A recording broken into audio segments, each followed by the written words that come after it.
In this video, we're going to look at Pythagoras' theorem. This theorem applies to right-angled triangles. Imagine I've got squares adjacent to every side of the triangle, and I'm going to divide one of the smallest squares so I can try and fit it into the biggest square. So you can see that I can fit all the pieces there, and then I can also put the smallest square onto the biggest square, and all the pieces fit perfectly. Okay, and that is because when I add the areas of the two smaller squares, I will get the area of the biggest square, and this is what the theorem states. So we're obviously focusing on the triangle. Okay, remember that we get the area of a square when I multiply the length and the width, which is the same side. So if I mark the lengths of the triangle as A, B, and C, I can write it as A squared, okay, which is the area of the smallest square in my diagram, and then I add B squared, which is the area of the medium square in my diagram. I will get C squared, which is the area of the biggest square. Okay, so just to sum up, the theorem states that when you add the squares of the two shortest sides, you will get the square of the biggest side in a right angled triangle. Okay, so A and B are the two shortest sides. Okay, it doesn't really matter whether A is the smallest or the shortest side and B is medium. Okay, it doesn't really matter, but C must be the longest side, which is called the hypotenuse. So this is the side opposite the right angle. So A squared plus B squared equals C squared is Pythagoras' theorem. So let's have a look at how it works with numbers. Okay, so I've got 3 centimeters, 4 centimeters, and 5 centimeters. These are the sides of my triangle. So A squared, so that is 3 squared, add B squared, which is 4 squared, and I should get 5 squared because that is C squared. 3 squared is 9, 4 squared is 16, 5 squared is 25. 9 plus 16 is 25, so I can see that the sum of the two areas is equal to the area of the biggest square. So this is how the theorem works. Let's have a look at some basic examples when we can find some missing sides when we know what the other two are. Okay, so in my case, I've got 7 and 9, okay, and notice that 7 and 9 are the two shorter sides. So let's say that's going to be my A, this is going to be my B, and okay, I'm going to mark the longest side, okay, C. So the theorem states A squared plus B squared equals C squared, okay, and that is 7 squared plus 9 squared equals C squared. Okay, now we have 49 add 81 equals C squared. Okay, and now remember that when you get your answer, because when you add the two numbers, okay, you'll have to then square root your answer to get the value of C and not just the value of C squared. Okay, also, as you can see in the instruction, I want the answer to 2 decimal places.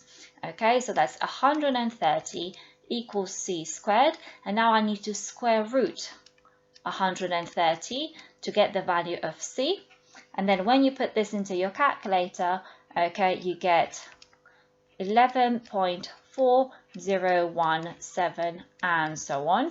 So when we round it, okay, to 2 decimal places, that is 11.40. Okay, that's the answer. In the next question, again, I have 2 shorter sides, okay, because X is the hypotenuse. So let's say this is A and this is B. So A squared plus B squared equals C squared. So that's 5 squared plus 11 squared equals c squared. That is 25. Add 121 equals c squared. That is 146 equals c squared. Again, remember to square root. And now you can use your calculator. And then the calculator will give you this answer, okay, which needs to be now rounded to 2 decimal places. So c equals 12.08. Okay, you can see that after 8 we've got 3, and when we have less than 5 we leave the number as it is. So the answer is 12.08, okay, centimeters. Now always check your answer if it makes sense, okay?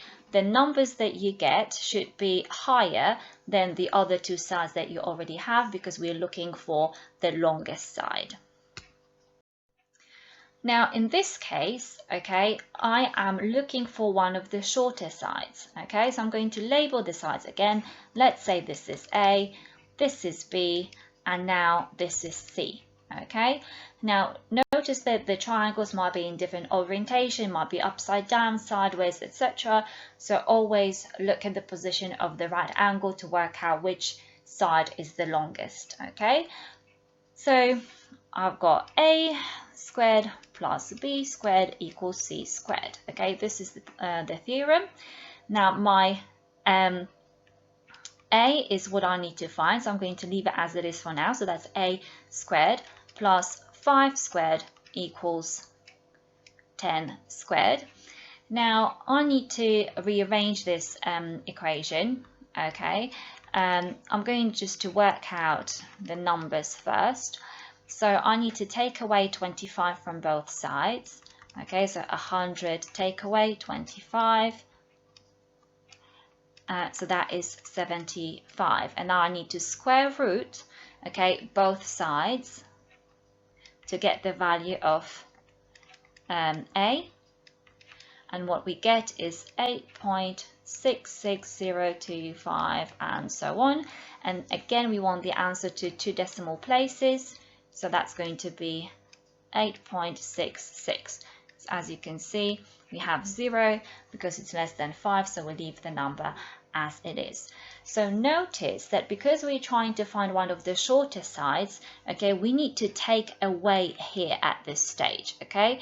So far we've been adding, okay, the squares of the 2 sides, but here, because we're trying to find one of the shorter sides, we need to subtract. Let's have a look at some more examples.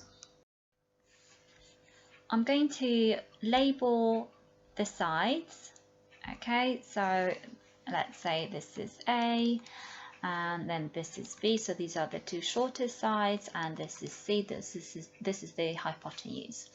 Okay, so it's A squared plus B squared equals C squared, so it's 11 squared plus B squared equals 13 squared. 121 plus B squared equals 169. So B squared equals 169, take away 121, so B squared equals 48. So B equals square root of 48, which is 6.9282 and so on. And we want the answer to 2 decimal places. So that's going to be 6.93, because notice we have 8, and because it's more than 5, we need to round up. Okay, so this is the final answer. And in the next example, again, I'm going to label the sides. I've got A, B, and C. Okay, always check which is the longest side. So this is the hypotenuse, which is opposite the right angle. And A squared plus B squared equals C squared. So it's 5 squared plus B squared equals 9 squared. 25 add B squared equals 81. And now I'm going to just do a quick shortcut. Okay, so I'm going to square root and just write the calculation in one step. So b equals 7.483314 and so on. So when I round it to decimal places, I get 7.48, because as you can see, we've got 3, so it's under 5. So we need to keep the number as it is, and this is the final answer. Just a little tip. Now, I wanted to show you the working out very clearly, okay? When you get a little bit more confident, okay, you could probably, use the calculator again and get your answer very quickly, okay? You need to remember that when you're trying to find the longest, okay, side, that you need to add the 2 squares. But when you want to find one of the shorter sides, you need to take away.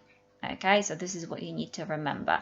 So I could actually just put into my calculator for this question, okay, I could just put square root, okay, 9 squared take away 5 squared, and I'll get my answer straight away. Okay, so this would be the value of B.